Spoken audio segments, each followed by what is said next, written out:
2 Chronicles chapter 25. Amaziah was 25 years old when he became king, and he reigned in Jerusalem 29 years. His mother's name was Jehoiadin. She was from Jerusalem. He did what was right in the eyes of the Lord, but not wholeheartedly. After the kingdom was firmly in his control, he executed the officials who had murdered his father, the king. Yet he did not put their children to death, but acted in accordance with what is written in the law in the book of Moses, where the Lord commanded, "Parents shall not be put to death for their children, nor children be put to death for their parents. Each will die for their own sin." Amaziah called the people of Judah together and assigned them according to their families to commanders of thousands and commanders of hundreds for all Judah and Benjamin. He then mustered those 20 years old or more and found that there were 300,000 men fit for military service, able to handle the spear and shield.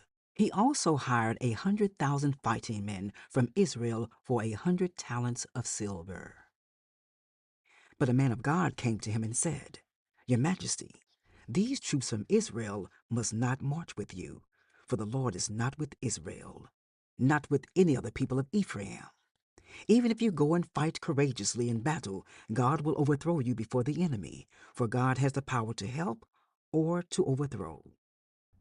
Amaziah asked the man of God, "But what about the 100 talents I paid for these Israelite troops?" The man of God replied, "The Lord can give you much more than that." So Amaziah dismissed the troops who had come to him from Ephraim and sent them home. They were furious with Judah and left for home in a great rage. Amaziah then marshaled his strength and led his army to the valley of Salt, where he killed 10,000 men of Seir. The army of Judah also captured 10,000 men alive, took them to the top of the cliff, and threw them down so that they were all dashed to pieces. Meanwhile, the troops that Amaziah had sent back and had not allowed to take part in the war raided towns belonging to Judah, from Samaria to Beth Horon. They killed 3,000 people and carried off great quantities of plunder. When Amaziah returned from slaughtering the Edomites, he brought back the gods of the people of Seir. He set them up as his own gods, bowed down to them, and burned sacrifices to them. The anger of the Lord burned against Amaziah, and he sent a prophet to him who said, "Why do you consult this people's gods, which could not save their own people from your hand?" While he was still speaking, the king said to him, "Have we appointed you an advisor to the king? Stop. Why be struck down?"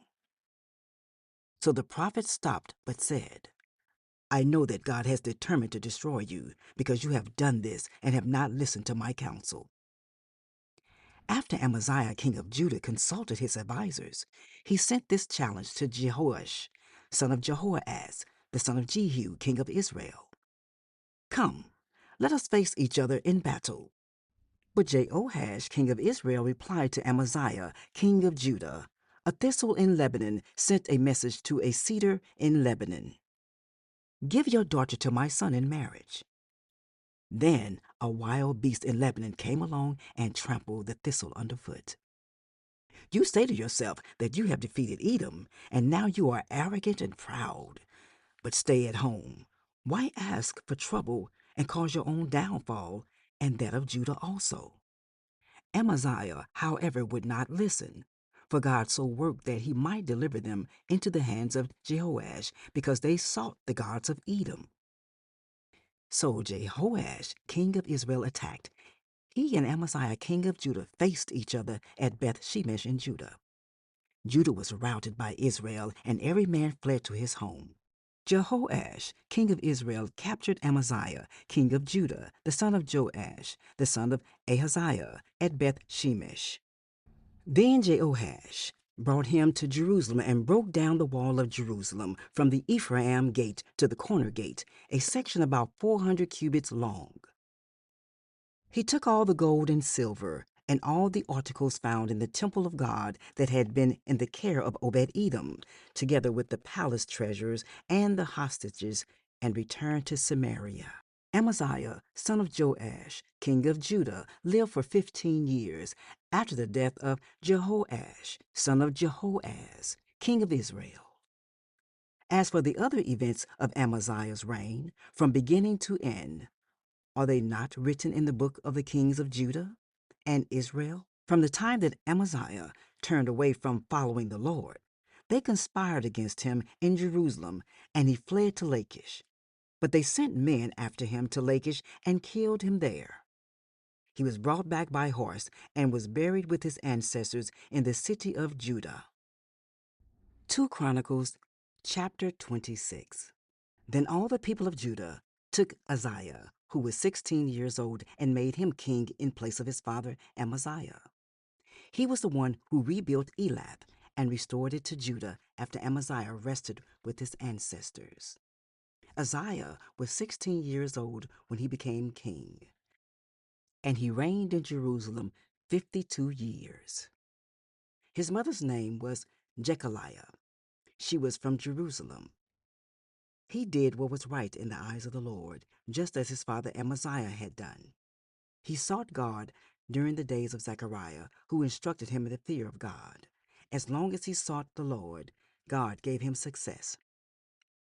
He went to war against the Philistines and broke down the walls of Gath, Jabneh, and Ashdod. He then rebuilt towns near Ashdod and elsewhere among the Philistines. God helped him against the Philistines and against the Arabs who lived in Ger Baal and against the Meunites. The Ammonites brought tribute to Uzziah, and his fame spread as far as the border of Egypt because he had become very powerful. Uzziah built towers in Jerusalem at the corner gate, at the valley gate, and at the angle of the wall, and he fortified them. He also built towers in the wilderness and dug many cisterns, because he had much livestock in the foothills and in the plain. He had people work in his fields and vineyards in the hills and in the fertile lands, for he loved the soil. Uzziah had a well-trained army, ready to go out by divisions according to their numbers, as mustered by Giel, the secretary, and Maaseiah, the officer, under the direction of Hananiah, one of the royal officials. The total number of family leaders over the fighting men was 2,600. Under their command was an army of 307,500 men, trained for war, a powerful force to support the king against his enemies. Uzziah provided shields, spears, helmets, coats of armor, bows, and sling stones for the entire army. In Jerusalem, he made devices invented for the use on the towers and on the corner defenses, so that soldiers could shoot arrows and hurl large stones from the walls. His fame spread far and wide, for he was greatly helped until he became powerful. But after Uzziah became powerful, his pride led to his downfall. He was unfaithful to the Lord his God, and entered the temple of the Lord to burn incense on the altar of incense. Azariah the priest, with 80 other courageous priests of the Lord, followed him in. They confronted King Uzziah and said, "It is not right for you, Uzziah, to burn incense to the Lord. That is for the priests, the descendants of Aaron, who have been consecrated to burn incense. Leave the sanctuary, for you have been unfaithful, and you will not be honored by the Lord God."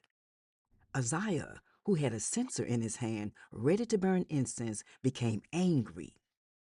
While he was raging at the priests in their presence before the incense altar in the Lord's temple, leprosy broke out on his forehead. When Azariah the chief priest and all the other priests looked at him, they saw that he had leprosy on his forehead, so they hurried him out. Indeed, he himself was eager to leave because the Lord had inflicted him. King Uzziah had leprosy until the day he died. He lived in a separate house, leprous and banned from the temple of the Lord. Jotham, his son, had charge of the palace and governed the people of the land. The other events of Uzziah's reign from beginning to end are recorded by the prophet Isaiah, son of Amoz. Uzziah rested with his ancestors and was buried near them in a cemetery that belonged to the kings. For people said, "He had leprosy, and Jotham his son succeeded him as king. 2 Chronicles chapter 27. Jotham was 25 years old when he became king, and he reigned in Jerusalem 16 years. His mother's name was Jerusha, daughter of Zadok. He did what was right in the eyes of the Lord, just as his father Amaziah had done. But unlike him, he did not enter the temple of the Lord. The people, however, continued their corrupt practices. Jotham rebuilt the upper gate of the temple of the Lord and did extensive work on the wall at the hill of Ophel. He built towns in the hill country of Judah and forts and towers in the wooded areas.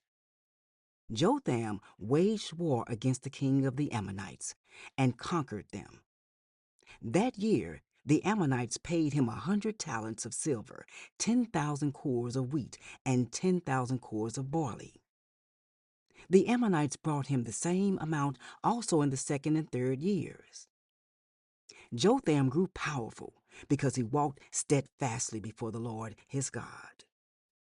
The other events in Jotham's reign, including all his wars and the other things he did, are written in the book of the kings of Israel and Judah. He was 25 years old when he became king, and he reigned in Jerusalem 16 years. Jotham rested with his ancestors and was buried in the city of David.